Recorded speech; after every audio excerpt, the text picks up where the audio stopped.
अस्सलाम वालेकुम dear students. पिछले लेक्चर में हम लोगों ने न्यूक्लिक एसिड का फर्स्ट पार्ट पढ़ा था। इसमें हम न्यूक्लिक एसिड का सेकंड पार्ट स्टडी करेंगे, डाइन्यूक्लियोटाइड। हम लोगों ने पढ़ा था कि जैसे प्रोटीन्स अमाइनो एसिड से मिलकर बनते हैं, यानी अमाइनो एसिड की कंडेंसेशन होती है और प्रोटीन्स फॉर्म होते हैं। इसी तरह कार्बोहाइड्रेट्स में हम लोगों ने पढ़ा था कि मोनोसेक्राइड्स की आपस में कंडेंसेशन होती है और डाइसेक्राइड बनता है, ट्राइसेक्राइड बनता है।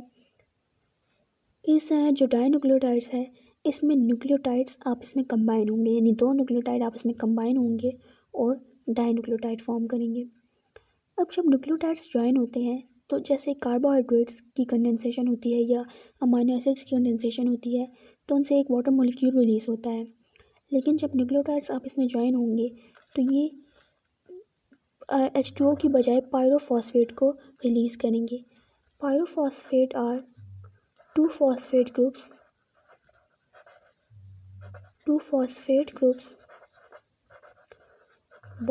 bonded together.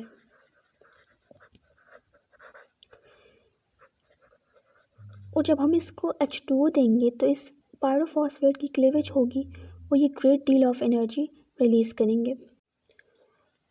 फिर दो न्यूक्लियोटाइड्स के ज्वाइन होने के बाद जो इनके दरमियान जो लिंकेज बनेगा, जो बॉन्ड बनेगा, उसको हम कहेंगे फॉस्फोडाइस्टर बॉन्ड। जैसे कि कार्बोहाइड्रेट्स में मोनोसेक्राइड्स ज्वाइन होते हैं तो ग्लाइकोसाइडिक बॉन्ड बनता है। इसी तरह प्रोटीन में जब अमाइनो एसिड ज्वाइन होते हैं तो पेप्टाइड बॉन्ड बनता है। इसी तरह न्यूक्लियोटाइड्स जब ज्वाइन होंगे तो फॉस्फोडाइस्टर बॉन्ड बनेगा। और ये फॉस्फोडाइस्टर बॉन्ड किसके दरमियान फॉर्म होगा? It is formed with phosphate group at carbon number 5 of one nucleotide and carbon number 3 of another nucleotide। यानी कि फॉर एग्जांपल ये एक न्यूक्लियोटाइड है जिसमें एडेनिन बेस अटैच है या कोई भी बेस अटैच हो, इसके साथ एक फॉस्फेट ग्रुप अटैच है, यानी ये एक न्यूक्लियोटाइड है और ये फिर सेकंड न्यूक्लियोटाइड है। तो इसकी कंडेंसेशन कैसे होगी कि फॉर एग्जांपल ये एक न्यूक्लियोटाइड का फॉस्फेट ग्रुप ये रिएक्शन करेगा दूसरे न्यूक्लियोटाइड के थर्ड कार्बन के साथ। ये दूसरा न्यूक्लियोटाइड का थर्ड कार्बन है, इसके साथ ये अटैच हो जाएगा और इसमें जो लिंकेज फॉर्म होगा उसको हम कहेंगे फॉस्फोडाइस्टर लिंकेज या फॉस्फोडाइस्टर बॉन्ड। इस जब ये न्यूक्लियोटाइड कंडेंसेशन के लिए आएगा तो इस न्यूक्लियोटाइड के साथ 3 फॉस्फेट ग्रुप्स ही अटैच होंगे। इस न्यूक्लियोटाइड के साथ 3 फॉस्फेट ग्रुप अटैच होंगे। लेकिन जब ये कंडेंसेशन कर लेगा तो 2 फॉस्फेट ग्रुप्स रिलीज हो जाएंगे। During condensation 2 phosphate groups releases. फिर इस तरह न्यूक्लियोटाइड्स आपस में ज्वाइन होते जाएंगे और एक पॉलीन्यूक्लियोटाइड, एक बड़ी चेन फॉर्म कर लेंगे न्यूक्लियोटाइड्स की, जिसे हम कहेंगे पॉलीन्यूक्लियोटाइड्स। फिर हम देखते हैं कि polynucleotides have free 5 prime phosphate group at one end and free 3 prime hydroxyl group at another end. यानी कि आप देख सकते हैं कि इस फॉर एग्ज़ाम्पल ये 2 न्यूक्लियोटाइड हैं लेकिन मज़ीद भी न्यूक्लियोटाइड्स आके अटैच होते रहते हैं और एक फॉस्फेट ग्रुप के एक तरफ एक फ्री एंड है जो कि फॉस्फेट ग्रुप का है, इसे हम कहते हैं 5 प्राइम फ्री एंड। और दूसरे न्यूक्लियोटाइड्स के पास 3, ये जो ये वाला एंड होता है 3 प्राइम एंड, ये फ्री होता है। इसलिए हम कहते हैं कि पॉलीन्यूक्लियोटाइड्स है free 5 prime phosphate group at one end and free 3 hydroxyl group at another end. फिर जो डाइन्यूक्लियोटाइड्स हैं, यानी कि जिनमें सिर्फ 2 न्यूक्लियोटाइड्स हों, पॉलीन्यूक्लियोटाइड्स ही डाइन्यूक्लियोटाइड्स। डाइन्यूक्लियोटाइड्स के साथ अगर कोई विटामिन आकर अटैच हो जाए तो ये कंपाउंड बनाते हैं, एक मॉलिक्यूल बनाते हैं जिसे हम कहते हैं कोएंजाइम। फॉर एग्ज़ाम्पल हम पढ़ते हैं एडिनाइन डाइन्यूक्लियोटाइड, यानी न्यूक्लियोटाइड के साथ जो बेस है वो एडिनिन की हो। अगर एडिनिन डाइन्यूक्लियोटाइड के साथ निकोटिनिक एसिड, यानी कि विटामिन क्या है, निकोटिनिक एसिड आकर अटैच हो जाए तो ये एनएडी कोएंजाइम फॉर्म करेगा। ये एक कोएंजाइम है। इसी तरह अगर एडिनिन डाइन्यूक्लियोटाइड के साथ फ्लेमिन प्रोटीन, ये आकर अटैच हो जाए तो ये एक कोएंजाइम फॉर्म करेगा जिसे हम कहते हैं FAD।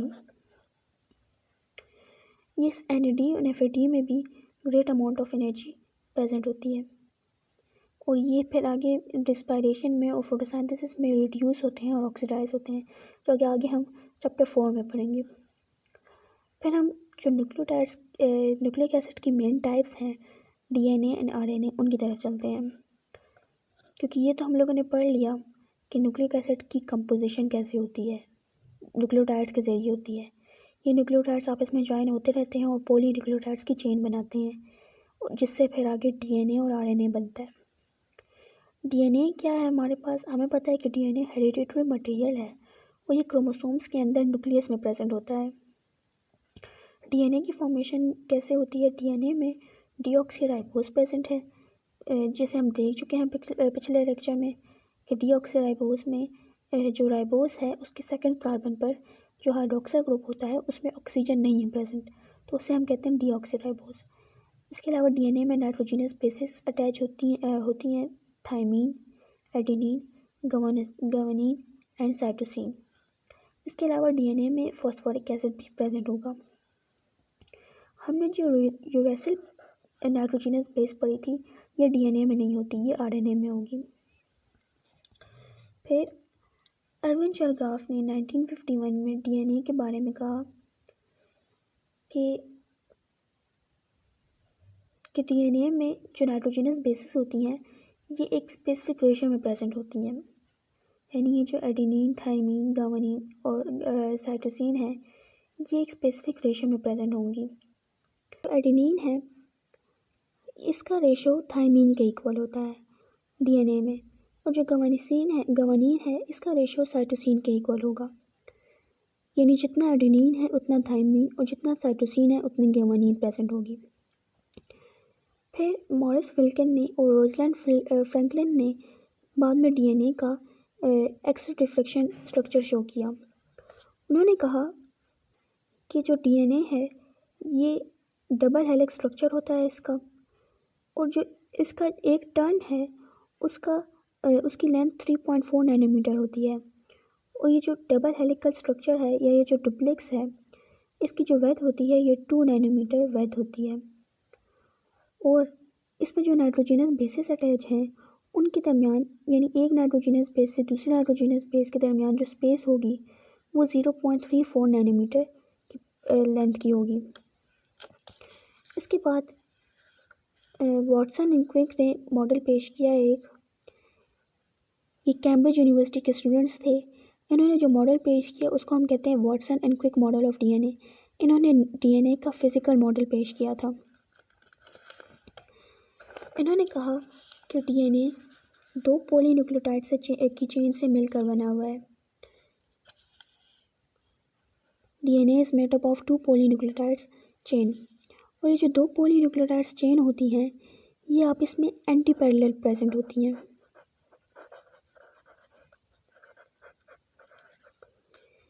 हमने कहा था कि पॉलीन्यूक्लियोटाइड्स की एक चेन बनती है तो उसका एक एंड 5 प्राइम एंड फ्री होता है और दूसरा एंड 3 प्राइम एंड फ्री होता है। इस 5 प्राइम एंड पर फॉस्फेट ग्रुप प्रेजेंट होगा और इस 3 प्राइम एंड पर कार्बन नंबर 3 का हाइड्रोक्सिल ग्रुप प्रेजेंट होता है। अब जब दो पॉलीन्यूक्लियोटाइड्स की चेन जब एंटी पैरेलल होती हैं तो इसका मतलब है कि एक chain 5 prime end to 3 prime end present है और जो दूसरी चेन इसके साथ अटैच होगी वो एंटी पैरेलल होगी, यानी कि उसका 5 प्राइम एंड नीचे होगा और 3 प्राइम एंड ऊपर, यानी एक दूसरे के ऑपोजिट होगा। बाकी उन्होंने कहा कि ये जो वॉटसन एंड क्रिक ने कहा कि जो एडेनिन और थायमीन है इसके बीच में आपस में डबल बॉन्ड प्रेजेंट होता है और ये डबल बॉन्ड हाइड्रोजन बॉन्ड होगा। और ये जो साइटोसिन और गवानीन है इसके दरमियान हाइड्रोजन के 3 बॉन्ड्स प्रेजेंट होते हैं, यानी कि 3 हाइड्रोजन बॉन्ड्स प्रेजेंट होते हैं। इसके अलावा हम लोगों ने पढ़ा कि इसका जो एक टर्न है, ये जो एक टर्न है इसकी लेंथ जो कि मॉरिस विल्किन और रोजलैंड फ्रैंकलिन ने बताई थी कि ये 3.4 नैनोमीटर की होती है, इसके अंदर तकरीबन 10 बेस पेयर्स प्रेजेंट होते हैं। और जो ये याद रखें कि जो न्यूक्लियोटाइड्स का सीक्वेंस होता है ये डिफरेंट स्पीशीज़ में स्पेसिफिक होता है, यानी कि न्यूक्लियोटाइड्स किसी भी अरेंजमेंट में किसी भी सीक्वेंस में प्रेजेंट होते हैं, लेकिन एक स्पीशीज़ के लिए ये सीक्वेंस स्पेसिफिक होगा। फिर चलते हैं जीन की तरफ। हमें पता है कि genes are the regions of DNA. ये डीएनए के शॉर्ट सेगमेंट्स होते हैं जो कि हमारी बॉडी की इंफॉर्मेशन को कंट्रोल करते हैं, यानी कि हमारी बॉडी में प्रोटीन्स कैसे बनेंगे ये इंफॉर्मेशन जीन्स में प्रेजेंट होगी। हमारा हेयर कलर क्या होगा, आई कलर क्या होगा, ये तमाम इंफॉर्मेशन जीन्स में प्रेजेंट होती है। Genes are the physical and functional unit of heredity. फिर हम न्यूक्लिक एसिड की दूसरी टाइप आरएनए की तरफ चलते हैं। आरएनए का सिंगल स्ट्रैंडेड स्ट्रक्चर होता है एंड दैट सिंगल स्ट्रैंडेड, क्योंकि हम लोगों ने जैसे पढ़ा था डीएनए में कि इसका डबल स्ट्रैंडेड स्ट्रक्चर होता है, इसका डबल हेलिकल स्ट्रक्चर होता है, लेकिन आरएनए का डबल हेलिकल स्ट्रक्चर नहीं होता, इसका सिंगल स्ट्रैंडेड स्ट्रक्चर होता है। And RNA consist of ribose sugar. DNA में हम पढ़ते हैं कि डीएनए में डीऑक्सीराइबोज प्रेजेंट होता है, लेकिन आरएनए में राइबोज प्रेजेंट होगा। इसके अलावा आरएनए में जो नाइट्रोजनस बेसिस होंगी वो साइटोसिन, यूरेसिल, यानी कि इसमें थायमीन की बजाय आरएनए में यूरेसिल प्रेजेंट होता है, थायमीन नहीं प्रेजेंट होगा, यूरेसिल प्रेजेंट होगा। इसके अलावा इसमें एडेनिन प्रेजेंट होता है और ग्वानिन, ये नाइट्रोजनस बेसिस इसमें प्रेजेंट होंगी। और इसके अलावा फॉस्फोरिक एसिड या फॉस्फेट ग्रुप एक प्रेजेंट होता है। फिर आरएनए की 3 टाइप्स हैं: mRNA, messenger RNA, tRNA, transfer RNA and ribosomal RNA. Messenger RNA mRNA is 3 to 4% of RNA और इसकी लेंथ डिपेंड करेगी प्रोटीन के साइज़ पर, यानी एक प्रोटीन का कितना साइज़ है इस पर एमआरएनए की लेंथ डिपेंड करेगी। फॉर एग्जांपल एक प्रोटीन है जो कि 10 अमाइनो एसिड से मिलकर बना है, तो जो एमआरएनए है इसकी जो लेंथ होगी ये 30 न्यूक्लियोटाइड्स जितनी होगी। अगर एक प्रोटीन 10 अमाइनो एसिड से मिलकर बना है, क्योंकि जो 3 न्यूक्लियोटाइड्स हैं, 3 न्यूक्लियोटाइड्स ये एक अमाइनो एसिड के 3 न्यूक्लियोटाइड्स का जो कोड बनता है जिसे हम कहते हैं कोडॉन, ये एक अमाइनो एसिड को कंट्रोल करता है। इसीलिए हम कहते हैं कि एमआरएनए की लेंथ डिपेंड करती है नंबर ऑफ अमाइनो एसिड्स पर, कि कितने अमाइनो एसिड्स एक प्रोटीन की फॉर्मेशन कर रहे हैं उस पर डिपेंड करेगा कि फिर एमआरएनए उस हिसाब से इंफॉर्मेशन डीएनए से लेगा और फिर उसकी लेंथ भी डिपेंड करेगी प्रोटीन के साइज़ पर, क्योंकि एमआरएनए डीएनए से मैसेज ले जाता है और प्रोटीन की फॉर्मेशन करता है। ट्रांसफर आरएनए जिसको हम कहते हैं tRNA, it is 10 to 20% of RNA और ये स्मॉलेस्ट आरएनए है and it consist of 75 to 90 nucleotides. जैसे कि हम लोगों ने मैसेंजर आरएनए में पढ़ा था कि इसमें न्यूक्लियोटाइड्स की अमाउंट या इसकी लेंथ डिपेंड करेगी प्रोटीन्स पर, कि ये जो प्रोटीन है ये कितने अमाइनो एसिड से मिलकर बना है। लेकिन ट्रांसफर आरएनए में 75 से 90 न्यूक्लियोटाइड्स प्रेजेंट होते हैं and the human cell have 45 different tRNA. फिर हमारे पास आरएनए की तीसरा टाइप है ribosomal RNA, rRNA, and it is 80% of RNA. इसको हम लोग राइबोसोमल आरएनए क्यों कहते हैं? क्योंकि हमने पढ़ा था कि राइबोसोम्स 2 चीज़ों से मिलकर बना हुआ है, 50% आरएनए से और 50% प्रोटीन से। अब जो राइबोसोम्स में आरएनए होगा इसको हम कहेंगे राइबोसोमल आरएनए। राइबोसोम्स में राइबोसोमल आरएनए, आरआरएनए प्रेजेंट होता है, इसलिए इसको हम लोग राइबोसोमल आरएनए कहते हैं। अब न्यूक्लियस के अंदर जब जो डीएनए होता है, एमआरएनए इस डीएनए से मैसेज लेकर न्यूक्लियस से बाहर जाएगा। इस प्रोसेस को हम कहेंगे ट्रांसक्रिप्शन। जब डीएनए से एमआरएनए बनेगा उसको हम कहेंगे ट्रांसक्रिप्शन।